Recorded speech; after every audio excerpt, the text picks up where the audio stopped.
A security meeting. Senior commanders gathered. Then, airstrikes. 15 PMF fighters killed in Iraq's Anbar province, including the operations commander himself. 30 more wounded, and the US has said nothing. It is the deadliest single strike on Iraqi soil since this war began. Iraq didn't choose this battlefield. It just keeps burying its dead.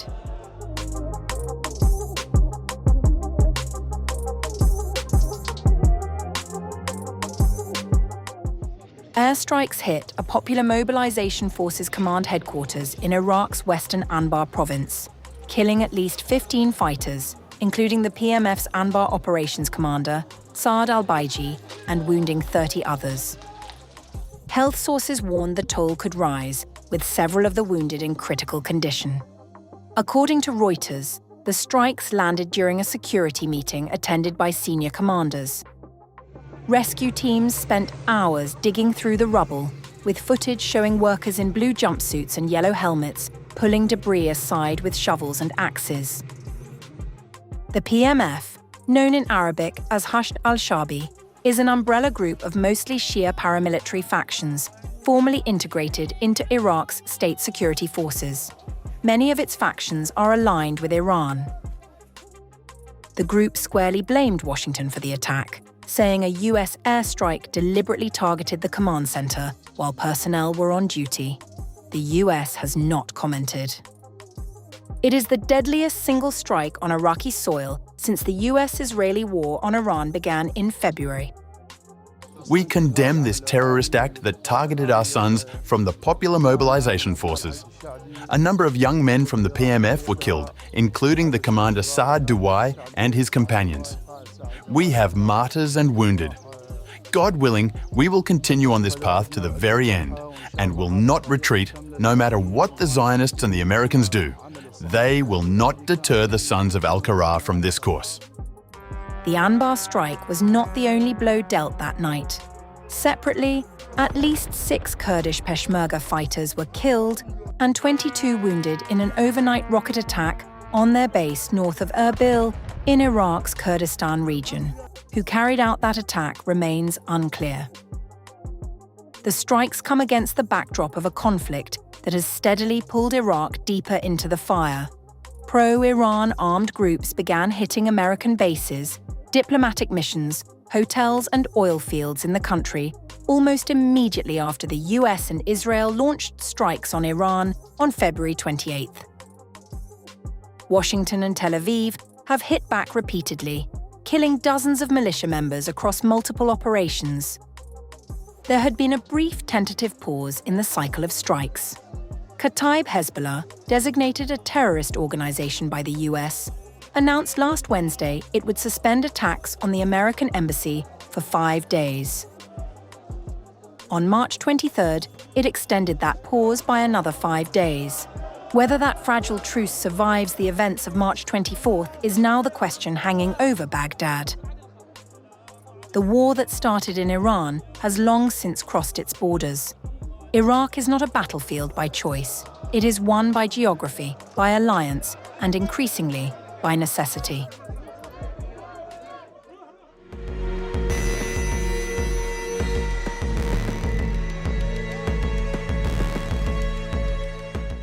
Iran is pursuing a new strategy, not of outright destruction, but of dismemberment. The goal has been to blind the enemy, to sever its nerves, to cut off its ability to see, to think, to strike back. On March 22nd, an Iranian proxy group calling itself the Islamic Resistance in Iraq, operating under the faction Ashab al-Kaf, claimed responsibility for a drone strike on what it described as an alternative Mossad espionage headquarters in Erbil, the capital of Iraq's semi-autonomous Kurdish region. We claim responsibility for targeting an alternative Mossad espionage headquarters in Erbil, northern Iraq, via drones on March 22nd, 2026. We affirm that our operations are continuing at an escalating pace, and we direct civilians to stay away from the locations where the American occupation and treacherous collaborators are present. This was not the first time Erbil found itself in the crosshairs. Earlier, Iran's Islamic Revolutionary Guard Corps ground forces said they had destroyed surveillance and eavesdropping radars in the Korek area of Erbil province, radars which Tehran alleged were operated by Mossad. That strike signaled something that analysts have been watching quietly for months. Northern Iraq, and specifically the Kurdish north, has become a front line in a shadow conflict that neither side fully acknowledges in public. The IRGC said it had taken out equipment being used to spy on Iran. The Kurds, caught in the middle, are left to navigate the consequences. But behind these operations lies a deeper assumption driving the conflict itself, an assumption about what would happen inside Iran once the pressure began to mount. 3 weeks into the war between the United States, Israel and Iran, the grand theory behind the conflict that Iran's people would rise up, take to the streets, and topple their own government has not played out. And the cracks in that plan were visible long before the first bomb fell. Before the war began, the head of Mossad, David Barnea, went to Prime Minister Benjamin Netanyahu with a pitch. Within days of the fighting starting, Barnea told him Mossad would likely be able to galvanize the Iranian opposition, igniting riots and acts of rebellion that could even bring down the government in Tehran.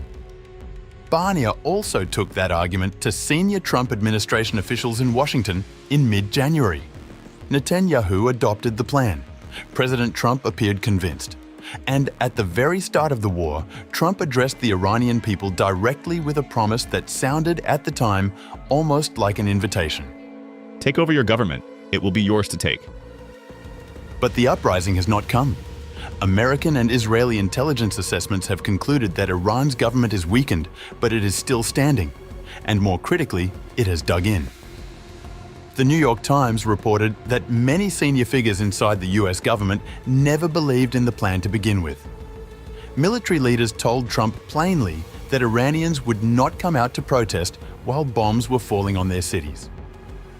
A lot of protesters are not coming into the street because they'll get shot. They're going to get slaughtered. That's one thing. But the second thing is that there's a good chunk of people who just want a better life. And they're just sidelined right now. They don't like the regime, but they don't want to die opposing it. By March 12th, even Trump had begun to shift his language, acknowledging that Iran had security forces in the streets, machine gunning people down if they want to protest.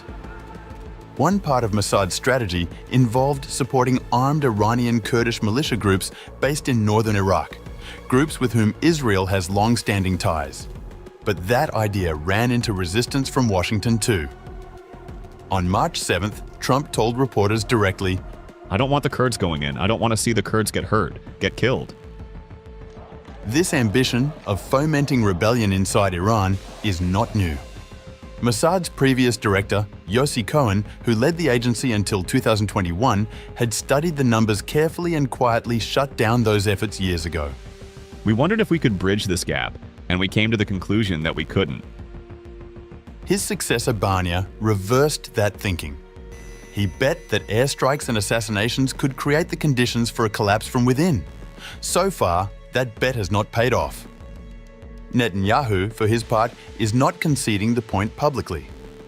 At a news conference last Thursday, he said, You can't do revolutions from the air. There has to be a ground component as well. Israel's ambassador to the United States, Yechiel Leiter, speaking on CNN on Sunday, insisted the ground component is still coming, just not from where people might expect. I think that we need boots on the ground, but they've got to be Iranian boots. Whether they are is the question that this war now hinges on.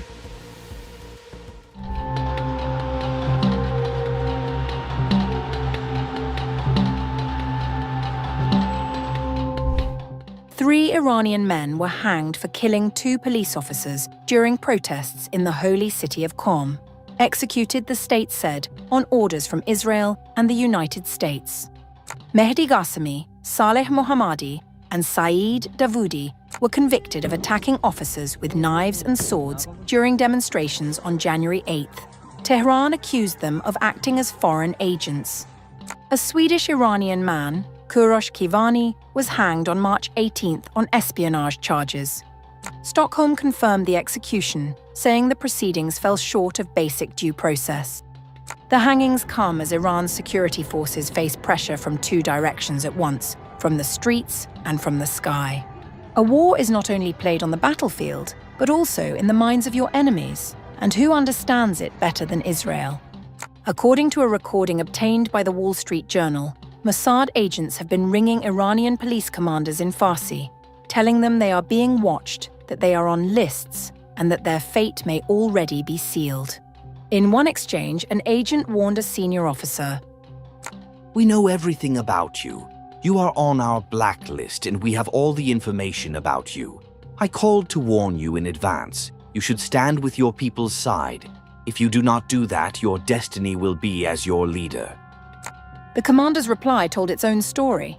"I'm a dead man already. Just please come help us." The calls are part of a broader Israeli effort to hollow out Iran's internal security machine, the Basij militia, the Revolutionary Guard's domestic units, and the special police forces that have long been the regime's instrument of control over its own population.